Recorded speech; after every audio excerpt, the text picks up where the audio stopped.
Hey, everybody. Welcome back to another episode of the Loan Officer Playbook, the podcast where we talk about real insights and strategies in loan origination. Today, we're joined with Jake Vermillion. Jake is the Chief Marketing Officer at Mortgage Champions, which is a consulting company used by some of the top 100 lenders. Jake, I'm really excited to have you on the pod today. Michael, I'm so excited to be here, man. You are such an inspiration to our industry. I mean, just where you grew up and how you've entered this business, like you just kind of stumbled into it with building a product that just kind of solved a problem for a lot of people, and then niched down into our space. So I'm super excited to get to chat with you, and really excited because it's people like you who are going to push our industry to get better. So yeah, I'm grateful to be here. Likewise. I've fallen in love with the mortgage business, and I think a lot of young people too, like you, are super in love with this business. And I think there's a new breed of young millennials and Gen Z that are working in more as a tight-knit group, but like people who are super passionate about it. And for you, I wanted to ask, how did you get started in mortgages? Yeah, well, I had an unfair advantage. I mean, for those who know my dad, he's been in the business for 40 years, started as a loan officer in 1983. He's been speaking, consulting, and training since 1995. So, I was 3 years old when he launched the company. I grew up around it. I can remember being 10, 11 years old, sitting in his office after school. And, back then his training manuals were these loose leaf 3-ring binders. And so I would sit there and, the hot paper would come out of the printer, and I'd stack it and punch it and put it into the binders and slap them into the boxes, and off they go, So, it's always been part of growing up. Is Dad was obviously always super active in the mortgage industry, a well-known name. I got to meet a lot of great people even when I was just a kid, and I honestly didn't think I'd end up in this industry. Went to school for something completely different. First job out of college was actually working in a nonprofit, doing work actually in Africa, based out of DC, and flying to and from the region. And the way that I stumbled into it really is our company we have a sister nonprofit. A good portion of our proceeds each year goes back to what we call mortgage professionals providing hope, provide housing for people all across the world. And he actually brought me over from the nonprofit I was working at to run MPPH, and was pleased with the work and said, hey, could you help on the for-profit side? And one thing led to another, and here I am. So been about 10 years almost at this point. Yeah, you must have seen behind the scenes of the mortgage industry evolving. Oh, yeah. And, that must have been such a perspective for you being young. You mentioned, the mortgage industry right now, there's a lot of efficiency coming in. But before, you had, mail docs, you had to fax docs. You saw all of that. 100%. Yeah. I can remember, the floppy disks and, the introduction of the internet, the first digital mortgage, like Garth Graham doing his thing back in 2001. I've seen a lot of it over the years. So, and the ebbs and flows of the industry as well. You've seen some of those boom and bust cycles, if you will. So, it's not just the nature of how we go about the business, in terms of technology, but it's also, I think part of the future and the evolution of this industry is figuring out a way to be more stable through those cycles, right? And to see sort of less boom and bust. So that's been interesting to watch too over the decades. Yeah. Speaking of tech, you guys are one of the few consulting companies that have fully embraced using tech to facilitate, but not just regular tech, but tech that really matters. Offline, you were telling me about some of the tech that you've built, and I just wanted to ask if you could highlight a few of those. Yeah, absolutely. So, our first iteration obviously was when I came in 2016, at that point, my dad, definitely, he was still traveling all over the country. Right. And so, the far majority of our training approach was in person. Sometimes it was in people's literal shops, he was standing in the sales annex and people are in their cubicles and he's teaching them how to sell on the phones, that sort of thing. Sometimes it was big ballrooms, that sort of thing. But yeah, we obviously felt the need to digitize everything that he was delivering to be able to make it, available on demand, online. What's interesting though, is that technology, while it has its pros, it also, we found, has its cons. And so even though we've built, literally award-winning learning management systems over the years, we've actually deconstructed a lot of it to get down to where our content is as engaging as possible and as searchable as possible, because we understand that the loan officer, they need real-time answers, right? And that's only going to get more so in the era of AI. So we're building some tools that make it even easier for a loan officer to find exactly what it is that they're looking for in terms of our content and strategies, even while live on the phone with a customer. And then we're building some accountability and retention tools to ensure that loan officers are actually executing the playbook. So now that we have access to calls transcripts, for example, and omni-channel communications, we can be analyzing all of that and be delivering insights back to not just the loan officer, but also the management layer and even the executive layer, so that we can leverage, the org hierarchy to make sure that everyone is managing down effectively, and we're staying true to what we said we were going to do, to stick to those key behaviors, those key activities that ultimately drive production. So, yeah, an exciting time.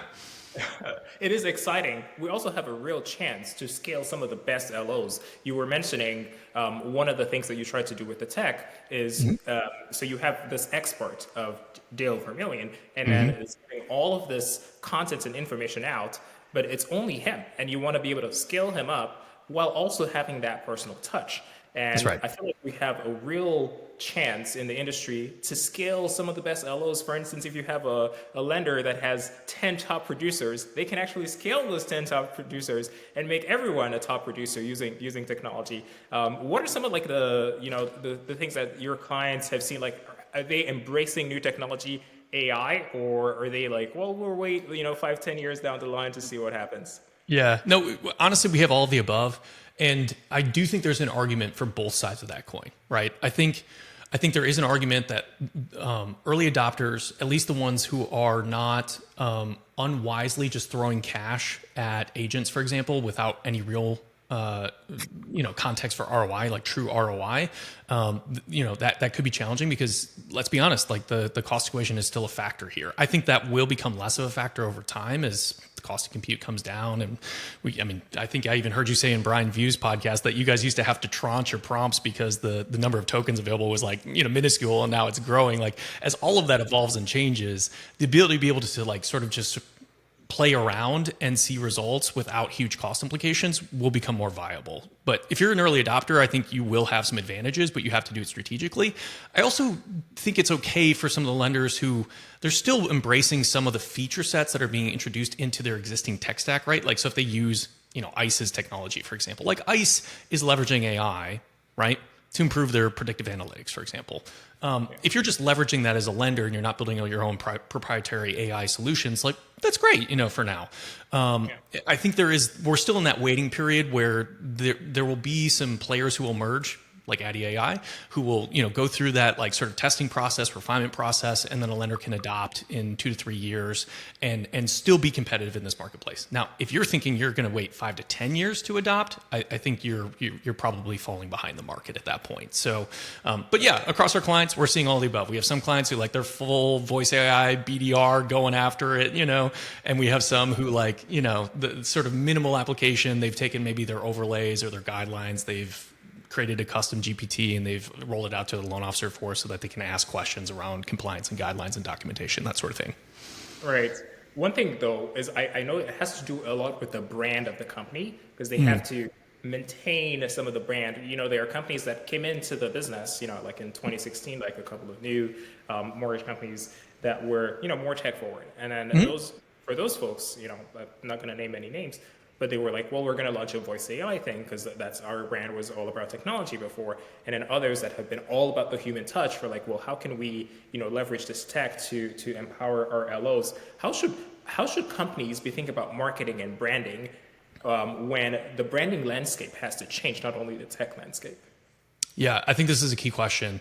And I do think it divides a little bit along the channel lines in our industry, right? So retail, for example, it's absolutely critical that you continue to centralize your brand around the loan officer. Okay. So whatever those platforms look like that you're adopting, whether it's like, let's say it's home buyer preparation and nurturing ecosystems on the front end to prepare them for home ownership, right? You have to find ways, even when you're delivering automated communication or dynamic tools that those borrowers can play with, right? You still have to find a way to push your loan officer's brand in those environments. Same thing on the backside, right? If you've got a home equity monitoring tool, or you've got the ability for them to be able to like calculate what a refi would look like for them, or their cash out position position or something of that nature, again, the loan officers, I mean, their literal face, their name, their phone number, their email address, like it has to be front and center for you to succeed in the retail channel. Direct to consumer, there's maybe more of an argument that you can build tools that are branded more so to the business, right? So I think of like well, can we name names? Can I mean, they're pretty forward with it. Yes. All right, so we have 3 name passes. Right. well, you got like a Better with their Betsy voice AI, right? Obviously, Betsy directly tied to Better as the brand. Like, I think that can work for their model because it's tied so much to the brand. People know they're doing business with Better. They're not necessarily doing business initially with a loan officer. And so if their first conversation is with Betsy, their AI assistant, about are they are they ready to begin the process of refinancing or purchasing a home, and then they're connected with a loan officer who's working in partnership with Betsy as an assistant, I think that can make a lot of sense too. So I think you just have to know how you position yourself in the past, what channel you're operating in, and then make decisions based on that. Yeah. I'm going to ask you like a controversial question. If you were running a mortgage business, so everything that you've seen, over the last 10 years and also growing up, would you go direct to consumer? Would you start retail? Would you go wholesale? Which can you still man and strawman some of the case for all of those? Man, that's a great question. I think you can have success in any of the channels today. I do think that you have to be incredibly efficient if you're going to go in the direct-to-consumer channel. It has its benefits. It's the most cost-efficient model that we've seen, but your volume has to be high without losing the human touch. And so there's a lot of considerations, and there's maybe more upfront expense right now because you would want to leverage AI tools to be able to maximize that volume right out of the gate. That said, regardless of what channel I was in, while I would not be AI agnostic, I would be very centered on human relationship to the point where to be honest, I would rather, if someone was visiting my website as a lender, that they would be served a real-time expert who can engage with them in a chat than an AI, for example, right? I think it would put a premium on that interaction. I think it would build upfront trust, instill confidence, and be memorable. It would truly be different from most of the experiences that borrowers are being served today. And so, at some point, you have to find ways to leverage the technology that's going to change and transform this industry. But for now, if I was a lender, where I would be focused is how do I eliminate as many background tasks as possible and position my loan officers to be having as many quality conversations with, depending on channel, referral partners, customers, you name it, as possible, and focusing on that front, if that makes sense. So yeah, I see. So it's not about like, hey, which channel do you go? It's like, how do you route their day-to-day lives? And I play video games a lot, and then you're trying to like optimize a bunch of like different things. So you're like, okay, well, I'm saving specific ammunitions for this. I'm saving like specific things for that. So it's like, well, you spend maybe 4 out of 8 hours in a day as a loan officer just doing background tasks. Maybe you can just funnel all of those 4 hours to doing like more front-end tasks, like being Exactly. Yeah. If you're consumer direct, right, like your spend on the technology side, what you need to solve is how do you pre-qualify leads as effectively and as quickly as possible to provide as much quality volume to your loan officers, be having as many conversations as possible in a given day, right? And to your point, like shed those background tasks that keep them from having those conversations. On the retail side, it's a similar challenge, but it's researching, identifying, and approaching referral partnerships as effectively as possible. Because right now you look at the affordability challenges, the inventory challenges presented by the marketplace, the only way to solve that is you have to have a drastically larger referral network. You look at like a Champagnosian, the number one loan officer in the country, his referral network is insane. It is unmatched compared to any other loan officer in the country. So steal the playbook, you know what I mean? Like do what clearly works and leverage what technology you can without sort of fully automating every touch point to be able to put yourself in front of as many potential referral partners as possible who you can actually do business with. The problem there and like where AI can be extremely helpful is identifying both who in my local market is actually doing business, right? And can send me business, but also how can I figure out a way by analyzing their social media, their website, you name it, to identify that there are like that shared values and we're going to have a culture and a personality fit so that when I make an approach to this partner, yes, they're doing business. They're not doing like one transaction every 6 months and there's nothing for them to give me, but also within that volume, like I know that I can establish a rapport and they will want to do business with me. Like the lender who can solve that, right, of that qualitative and quantitative approach to partners, like they're going to absolutely crush it. Yeah, you make a very good point, because at the end of the day, it's the loan officer that's using the tech, that's using the technology. So whatever advisory comes from, top down and say, hey, we have to do some predictive analysis, we have to do some social media analysis on some sort of tech basis and scale it up. And this is stuff that loan officers have been doing themselves for a bit.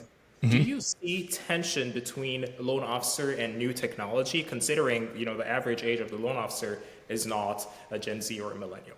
Yeah, sure. Yeah, absolutely. I mean, adoption is the core challenge when you talk about technology within our space, right? So yeah, for sure. And some of that is age related maybe, but I don't really necessarily want to give a pass to older generations, because the reality is, like, look at the borrower data, for example, on fully digital applications and mortgage versus human in the loop. Okay. It is predominantly boomers who are wanting and able to fully self-serve a mortgage, right? Versus like the youngest generations. So it's kind of almost the opposite of what you would think, right? Gen Z, millennials, they have different approaches across those two generations, but both at some point desperately desire advice from a human in that lending process. Okay. Whereas the boomers, like, I've done this 7 times. This is my, 4th house. I've refied 5 other times, whatever it is. You know what I mean? Like, I know what I'm doing. I can handle it. Like, just send me the link, So borrowers can figure it out. Like, I don't want to give a pass to older loan officers who say, well, I can't figure it out. I think they can. I think it's an unwillingness to want to adopt. And I understand that. I mean, look, if I was 3 years from retirement, been doing this for 25 years. Like maybe I'll be, in the same boat, I like to hope that I'll still be curious and wanting to learn all the time, but I can totally understand that human that human, nature, if you will. So, but yes, I do think as the industry gets younger, technology will have less adoption issues. The question at that point, in my opinion, will be borrower response. So if loan officers are more readily adopting a much more AI automated approach to lending, what's the response that we see from borrowers? Do we see the same thing that we've seen to like the iPhone, for example, where now you got people buying black and white phones and minimal phones and then, all this other stuff, I don't know. Time will tell. I think if you look at it in a way where we say, well, what do borrowers really care about? Well, they care about efficiency, but they also care about being heard and being seen. Absolutely. So if those things are being met, like regardless of whether it's like full-blown AI or full-blown like human AI interaction, where it sucks is if you have AI that just doesn't work and you're just forcing it down the throat of the borrowers, just like a little kid, just like feeding them AI and it just doesn't work. That's where it becomes messy. Yeah, I mean, it's obviously like I think early use cases show us that this isn't the same sort of, there's not the same level of hatred from consumers towards AI as there was like towards like automated telephony, for example, right? Like we've all learned pretty quickly, like mash the 0 button as quickly as possible and get to a representative. People seem willing to engage for much longer times, even with voice AI in its earliest years, because the reality is like, and I know you know this, I think you are probably more up to speed on the latest models than most of us in this industry, but the gap between a conversational AI and a human speaking is it's getting close to 0, right?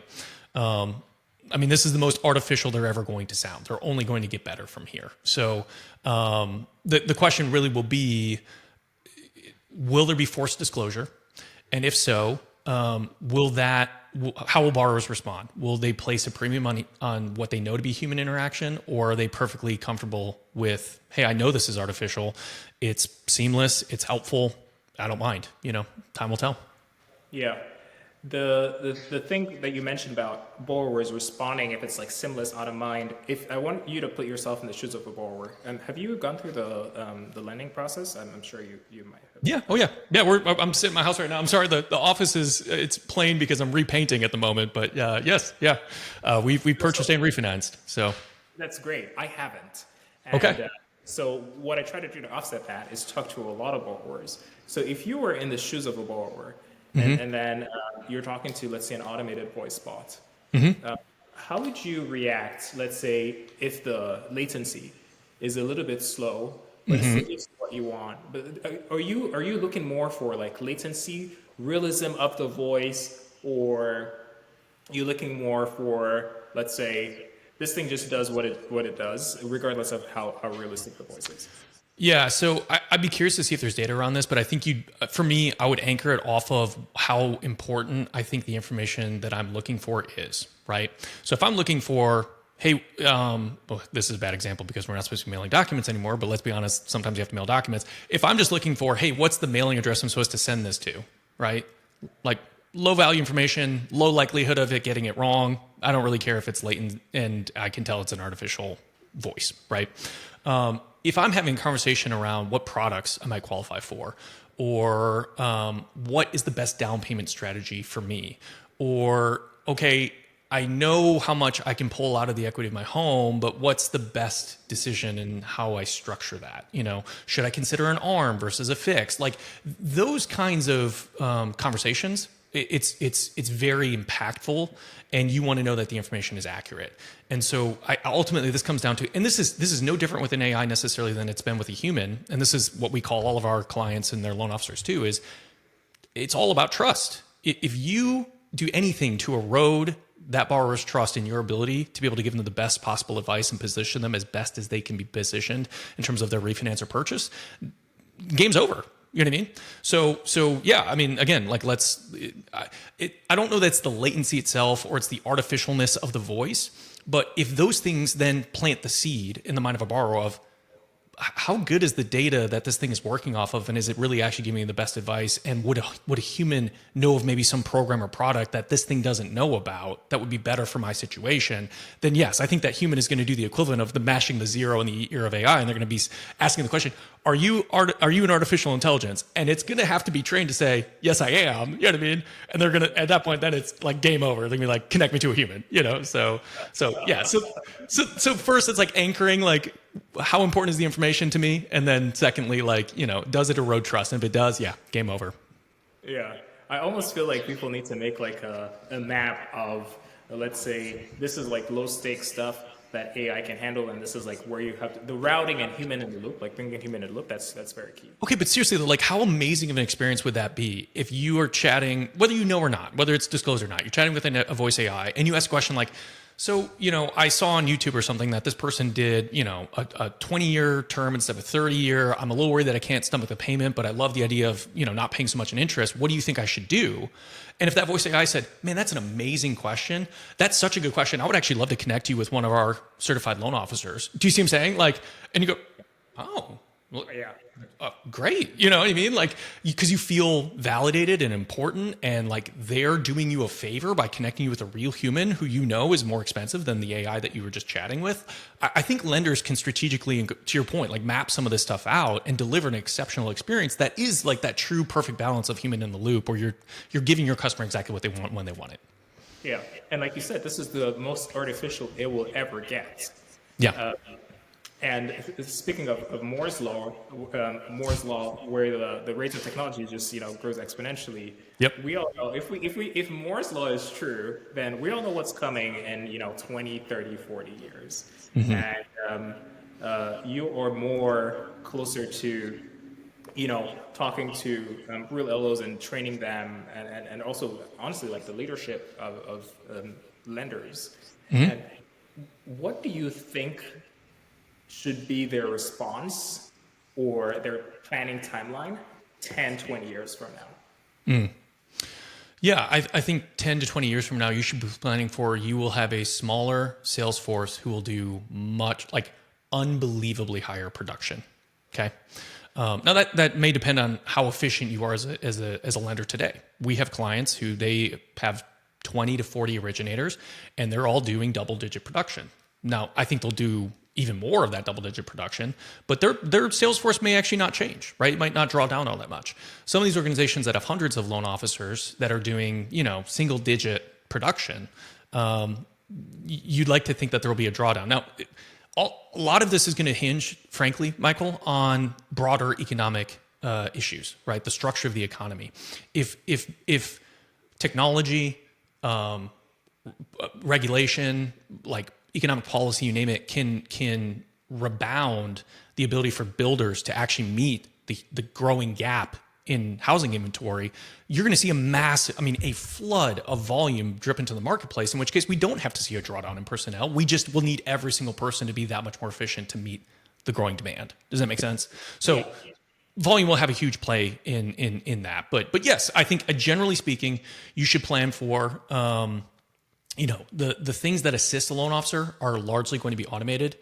I think loan officer will still be absolutely critical to the borrower experience. They'll still be the central driver behind customer intent, customer confidence, building relationship with that customer, continuing to manage referral partnerships. I don't see all of the sources of referral business going away in 20 years.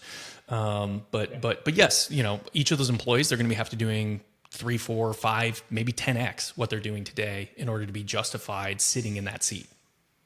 Yeah. I totally agree with your point. One of the things that I'm concerned with, though, because like you mentioned, that the volume is definitely going to go up when you have all of these intelligence agents. I don't like calling them like artificial intelligence because they're not going to be artificial for much longer. Like you mentioned, all of these intelligent agents that are doing all the work, and then production volume goes up. But what if the tech ends up in everyone's hands, which is it is going to happen because Absolutely. 5-10 years ago having a CRM was a differentiator, but everyone now has a CRM. Right. Everyone's organized. So what happens when everyone has AI? Yeah. Yeah. And that's happening very quickly, right? I would love to hear sort of technologists' opinions, and I'd love to hear yours, like where do you see that? Because right now, the use cases of a borrower with ChatGPT in their pocket, for example, right, still seem pretty basic. And the reality is loan officers are still gatekeepers in a lot of ways, right? Like it's still licensed activity. You have to go through a loan officer. You have to walk through that door in order to unlock financing, right? And so you can use ChatGPT to do some initial research, to mock up some scenarios, but ultimately whatever lender you end up choosing, they're going to have a select number of products. They're going to have guidelines with additional overlays on top of that guidelines that they have to operate within. They have a pricing strategy that's going to, reflect in the mortgage. So there are constraints on what exactly a borrower can actually achieve depending on which lender they choose to work with. Okay. And that there's going to be a mismatch for some time, between what ChatGPT is telling them is possible and what's actually possible with whatever lender they end up executing with. Right. So, but to your point, like, is there a possibility that technology being in people's pockets somehow democratizes that gate and there are more doors to walk through than the traditional loan officer role? I don't know. I'm not bullish on that. It just seems unlikely to me that we're going to get away from this being licensed activity, even in the era of AI. But I'd love your opinion, man. You're the technologist here. Where do you see this going? Yeah, I think licensing should actually stay. I think there has to be some sort of gatekeeping in a way where, because this is the largest purchase people would ever make. That's right. And you need someone who has been trained to understand the nuances that can explain it to you in a way that AI cannot explain it to you. That's right. And the timeline that I'm going to give is more of like a 20, 30-year timeline, where we've seen this play out in many industries before.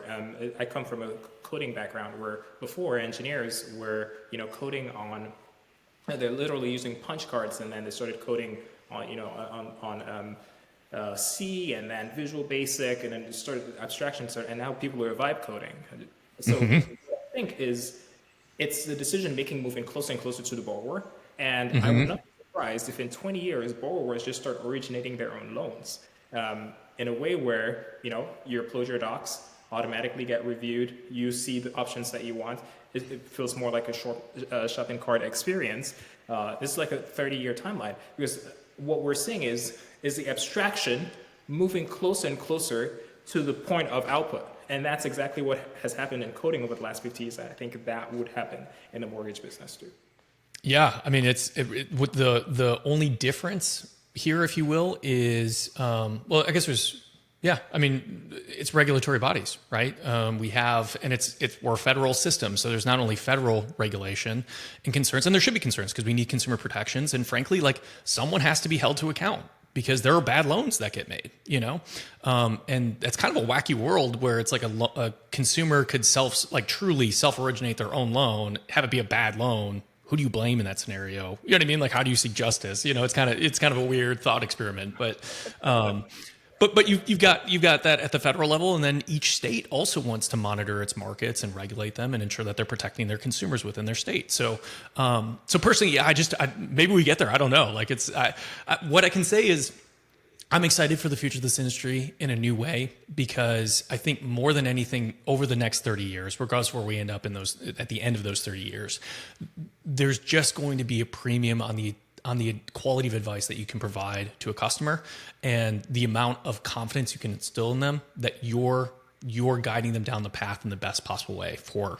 whatever it is that is their goal. And the technology is going to make it so much easier for you as a loan officer to be able to just spend time with the consumer, spend time with a referral partner, truly understand what it is that's important to them, and then just be a helpful resource and not have to worry so much about structuring the loan and locking in the rate at the right time, because we'll have so much better data and analysis and insight into how to do those things well. And they may even become largely automated, much like what we've seen in the trading space, right? Where it's like, it's robots trading with robots for the majority of transactions at this point, so.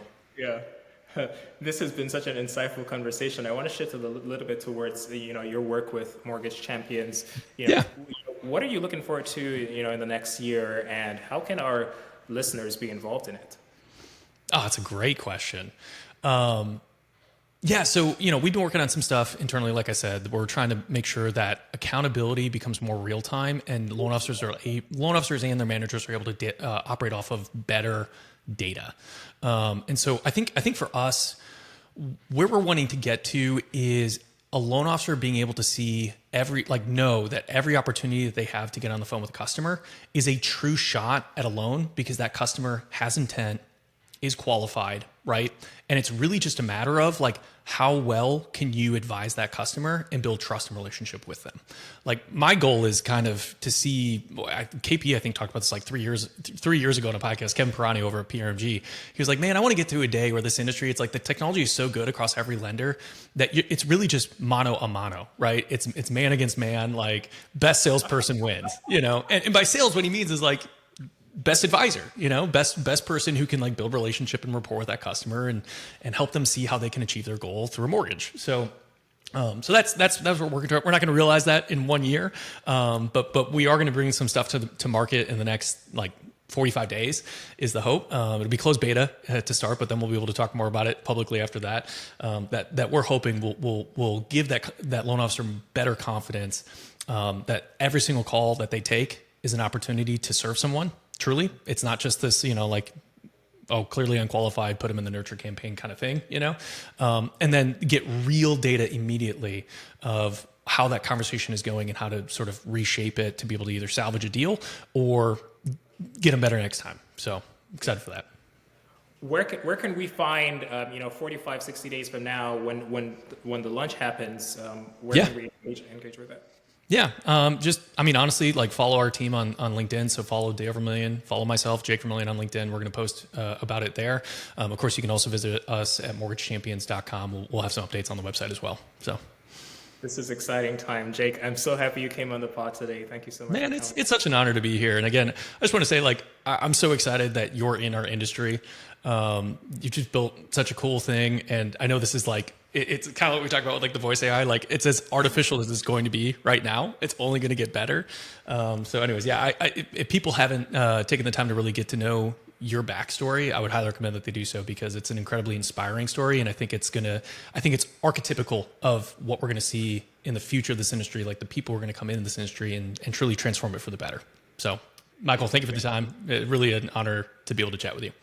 Thank you so much, Jake. I appreciate it. Well, listeners, this has been another episode of the Loan Officer Playbook Podcast. Today was filled with insights and strategies. And so I encourage you to follow us on social media, like this video, and subscribe for more episodes like this. And I'll see you in the next one.